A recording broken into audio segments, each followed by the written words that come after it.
ఆనాటి కాంగ్రెస్ పాలన మీద కలమెత్తని కవి లేడు, గలమెత్తని గాయకుడు లేడు. ఎందుకంటే అధ్యక్ష ఒక ఇవాళటి పాట కాదు అధ్యక్ష, ఆనాటి కాంగ్రెస్ పాలన మీద గద్దరన్న ఏమన్నాడో ఒకసారి వినిపిస్తా. కాంగ్రెస్ పాలనలో రన్నా మన కన్నీళ్లే మిగిలాయో రన్నా, గోదావరి తల్లి గొల్లుమని ఏడ్చింది, కృష్ణమ్మ తల్లిరా కన్నీళ్లు రాల్చింది, సింగరేణి తల్లి సిన్నబోయింది, 610 జీవోనేమో జీరో అయిందని ఆనాడు కాంగ్రెస్ పాలన మీద ప్రజా యుద్ధ నౌక గద్దరన్న చెప్పిన మాట అధ్యక్ష.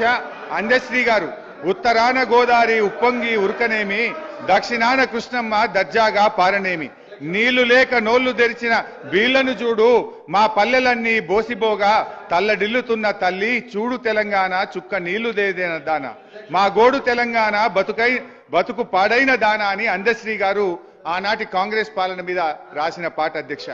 మరో కవి జయరాజు గారు అధ్యక్ష, వానమ్మ వానమ్మ ఒక్కసారన్న వచ్చిపోవనమ్మా, చేలల్ల నీళ్లు లేవు చెల్కల్ల నీళ్లు లేవు, నిన్ను నమ్మిన రైతు కళ్ళల్ల నీళ్లు లేవు అని చెప్పి మన జయరాజ్ గారు ప్రముఖ కవి ఆనాటి కాంగ్రెస్ పాలన మీద రాశారు అధ్యక్ష.